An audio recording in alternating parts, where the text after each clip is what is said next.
'n Onderwerp wat baie naby aan my hart is die onderwerp van selfmotivering. Hoe motiveer jy jouself?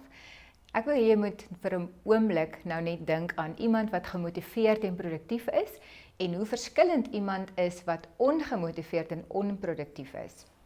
'n Persoon wat gemotiveerd en produktief is, het sommer 'n lus vir die lewe. Hulle hou daarvan om mense om hulle te hê. So vanuit 'n geestelike vlak kan 'n mens amper sê dat 'n gemotiveerde en 'n produktiewe persoon is iemand wat in God vertrou, wat hulle eie vermoëns vertrou. Hulle hou daarvan om ander mense rondom hulle te hê. Hulle het lewenslus. Hulle sien altyd uit om 'n nuwe doelwit te bereik. So daar's iets omtrent hulle wat ander mense aanraak en wat ander mense ook inspireer om hoër hoogtes in die lewe te bereik. Sulke mense is aangenaam om rondom jou of in jou spasie te hê, is dit nie so nie? Dink nou aan 'n persoon wat onproduktief is en ongemotiveerd is.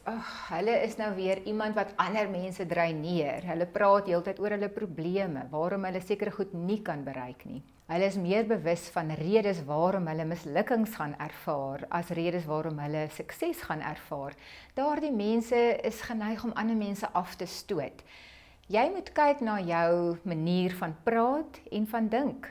Is jy 'n gemotiveerde persoon, 'n produktiewe persoon, of is jy geneig om soms ongemotiveerd en onproduktief te wil wees? Ek wil sê dat, maak nie saak wat jy doen nie, daar is motivering daar agter.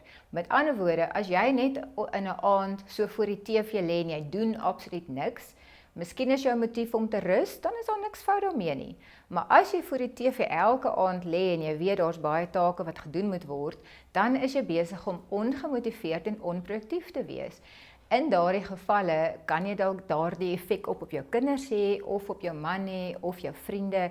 So dan is jy nou mobiliserend tot ander mense se gebrek aan vertroue of se motivering.